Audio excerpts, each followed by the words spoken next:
जय श्री महादेव। प्रिय भक्तगण देवदेव महादेवंकर प्रिय होची बेलपत्र। एपरिक बेलपत्र बिना भगवान शिवंकर पूजा करने असंभव कहीं प्रत्येक सोमवार एवं खास कर श्रावण मासरे प्रत्येक शिव भक्त भगवान शिव को बेलपत्र अर्पण करने सहित शिवलिंग जल को अर्पण करते। किंतु कौन आपण मैंने जानते कि भगवान शिवों जो बेलपत्र को अर्पण करुँच से बेलपत्र को तोड़ा और शिव को अर्पण कर एक स्वतंत्र विधि अच्छी। जदि आपण बिना नीति नियम और बिना विधि विधान गचर बेलपत्र को तोड़ी भगवान शिव को अर्पण करती तेबे यह आपण को पुण्यदाय बदल घोर पापर अधिकारी बनई थाए। तेणु प्रिय भक्तगण आज भिडियो माध्यम आम आपण मानक भगवान शिव को बेलपत्र अर्पण करने बेल गचर बेलपत्र तोड़ार प्रत्येक नीति नियम और बेलपत्र तोड़ा समय आप केउ मंत्र को जप कर बेलपत्र को तोड़े तार संपूर्ण विधि विषय कहूँ। तेणु ए भिडियो को टिके भी स्किप न करी संपूर्ण शेष पर्यंत देखूँ। आदि एपर्यंत ए भिडियो को गोटे लाइक टे करना तेज जल्दी ए भिडियो को गोटे लाइक करने सहित कमेंट रे आपण ओम नमः शिवाय निश्चय लिखि दिंतु जहाद्वारा ये श्रावण मासरे भगवान शिव कृपा आपण सदा सर्वदा रहिबो। तेबे प्रिय भक्तगण प्रथमे तो भगवान शिव बेलपत्र तोड़ार किसी विशेष नियम अच्छी जहाँ को आप सर्वप्रथमे जाणी रखा उचित। जेपरकि चतुर्थी अष्टमी नवमी चतुर्दशी अमावास्या और सोमवार दिन गुड़िक भगवान शिव को विशेष भाव में पूजा करा जाए। किंतु ए दिन गुड़िक बेलपत्र को तोड़ा संपूर्ण रूप से निषेध। जदि आपण ए दिन गुड़िक बेलपत्र को तोड़ी भगवान शिव को अर्पण करती तेबे भगवान शिव आपण को कृपा दया बदल में आपण क्रोधित होता।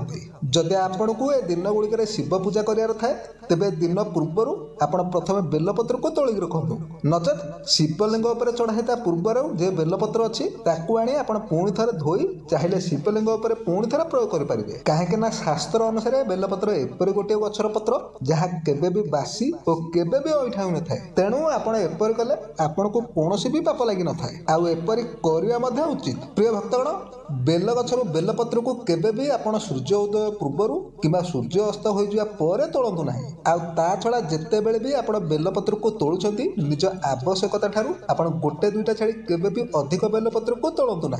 प्रिय भक्तगण बेल गछर बेलपत्र को केबे भी नखरे एवं डाल को भांगिक तोड़ा अनुचित। तेबे जिते बेले भी आपण बेल गछर बेलपत्र को तोड़ुछंती विशेषकर भगवान शिवों जदि आपण बेलपत्र को तोड़ुछंती तेबे प्रथमे आपण बेल गछ को प्रणाम जणाई सारिया परे ए मंत्र को जप करी एवं संपूर्ण श्रद्धार सहित बेलपत्र को तोड़ू जहाद्वारा बेलपत्र तोड़े आपको जो पाप लगी थाए से पाप आपण केबे भी लगे आ भगवान शिवों कृपा आपण सदा सर्वदा रहिबो। तेबे प्रिय भक्तगण बेल गछरु बेलपत्र को तोड़ाई प्रथमे जो मंत्र को आपण जप करेंगे से मंत्रटी होची अमृतोद्भव श्री मुख्य महादेव प्रिय सदा गृहामि तव पत्राणि शिव पूजार्थमादरात्।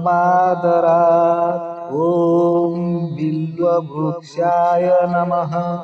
ओम नमः शिवाय।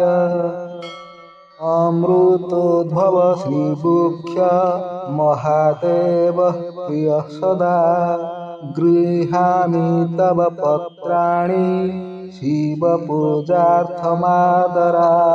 ओम बिल्ववृक्षाय नमः। ओम नमः शिवाय। अमृतोद्भव श्रीमुख्य महादेव प्रिय सदा गृहामि तव पत्राणि शिव पूजार्थमादरात्। ओम बिल्ववृक्षाय नमः। ओम नमः शिवाय।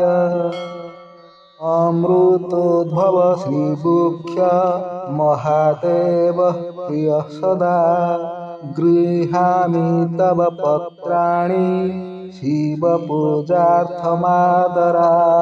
ओम बिल्ववृक्षाय नमः।